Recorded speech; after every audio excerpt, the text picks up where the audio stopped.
Welcome to Next On Scene, the human behind the brand. I'm Jaclyn Zukerman Delory, award-winning publicist, mom, and media visionary. I believe visibility isn't just about being seen, it's about being of service. Each week, we are going to uncover real stories behind success, the breakthroughs, the heartbreaks, and the moments that made you who you are.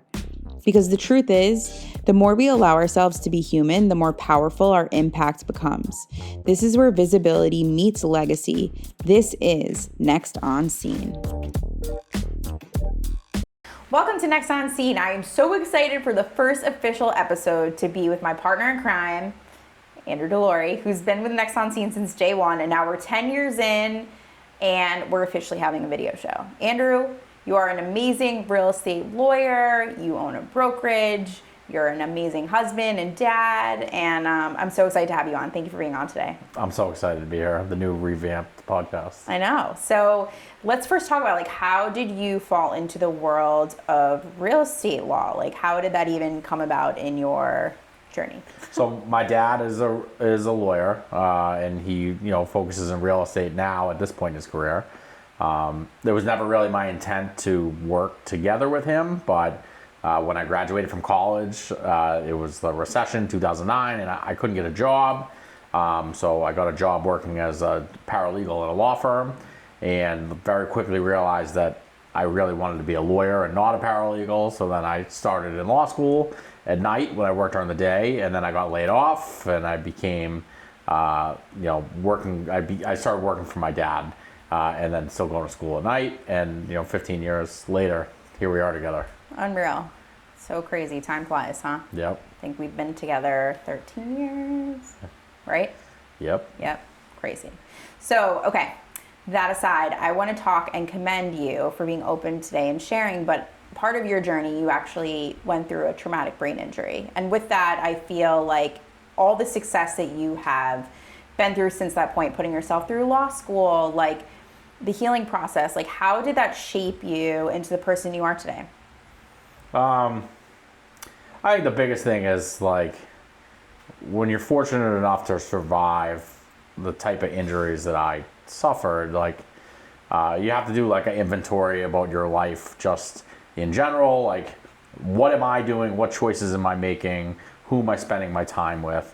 So it really made me reevaluate kind of who I wanted to be and what my priorities were and what my goals were for myself. And then I was able to realign my life to something that was helping me accomplish my goals rather than just kind of going through the motions of life and being more concerned about whether I was having fun every day and, change my attention span to what are my long-term goals and what am I doing every day to help myself accomplish those instead.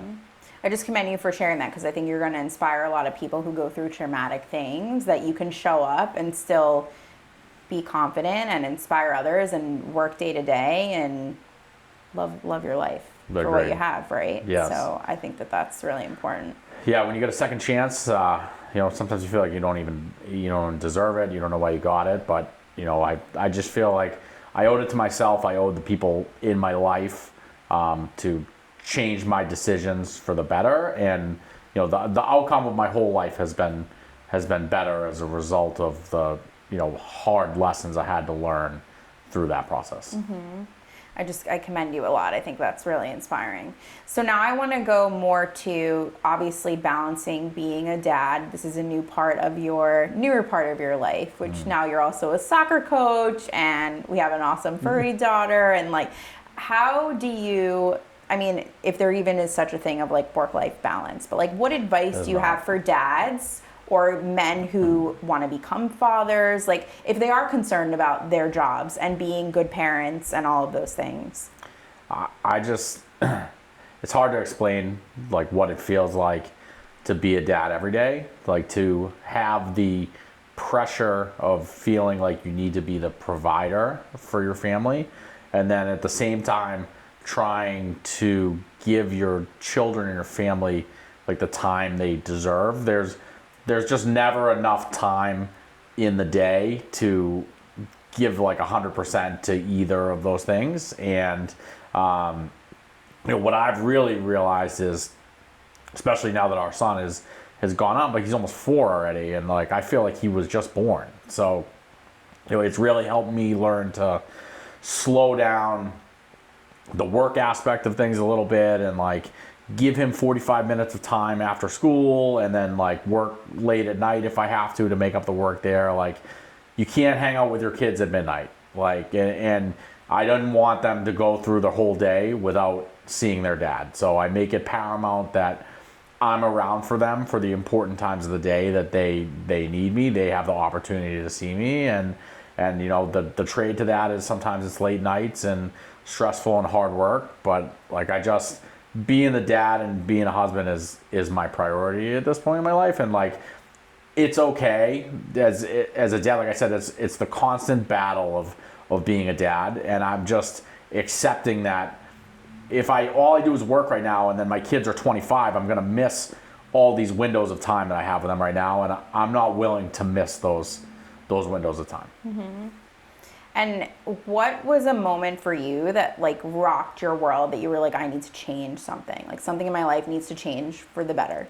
Yeah, I mean, the accident for me, like that was a huge component of reflection of what led me to be in those kinds of situations and experience those kinds of things. But there's many things in life. You just get kicked.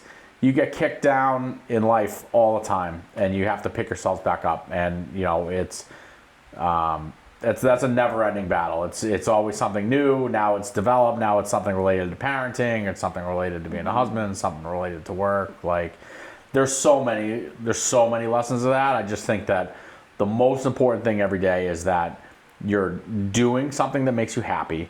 You're giving your time and your energy to the things that are important and valuable to you and that bring you fulfillment. Mm-hmm.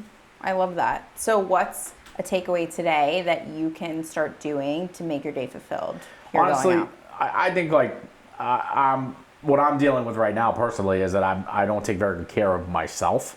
My bucket is so full of giving to you and giving to the kids and the dog and to work. Like, I put myself on the back burner. So like my next chapter is not only growth in like those good departments, but also like growth in care and positive thinking and gratefulness and gratitude, like for myself and my own health as well. I love that. And then like, now I want to commend you because you're showing back up on video and you're doing all the things. Like, what mentally for yourself do you have to tell yourself, like, I have to do this? Like, what advice do you have for people who are like, I need to do this, but there's this mental block from doing that? Because I feel like you've gone through it, like literally. Yeah. I just, in terms of getting on video, like, you just have to do it. You're going to look like an idiot the first few times you do it. You're going to say the wrong thing. You're going to watch it 10 million times and criticize yourself. Like, one thing that always makes me feel comfortable is I like Instagram stories because they're short. I do them in like one take and they're gone in 24 hours. So like, if I take video of something myself that like I have a thought, or I'm like, I didn't expand on that the way that I wanted it to, like, that's not an evergreen piece of content that's always available to people. That was a good way to really help me get the confidence. And the other thing for me is my pipeline has come through social media because that's where I get to be the most authentic. That's what my clients like.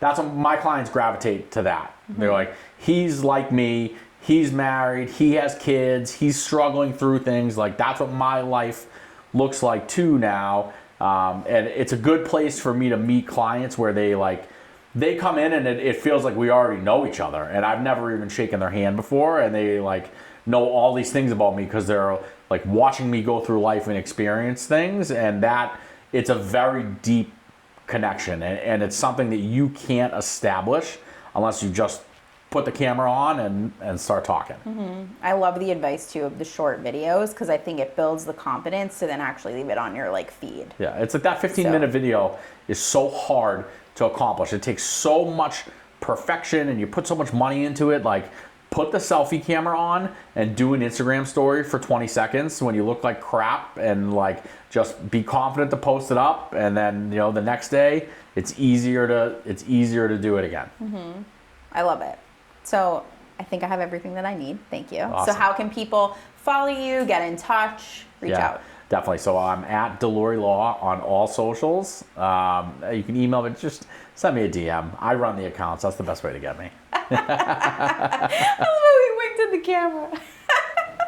Okay, so the DM, can you spell it for people who might not know? Yeah, Delory Law, Delory Law. Instagram, Facebook, Twitter, TikTok. I'm everywhere. Twitter is X now, by the way. Whatever.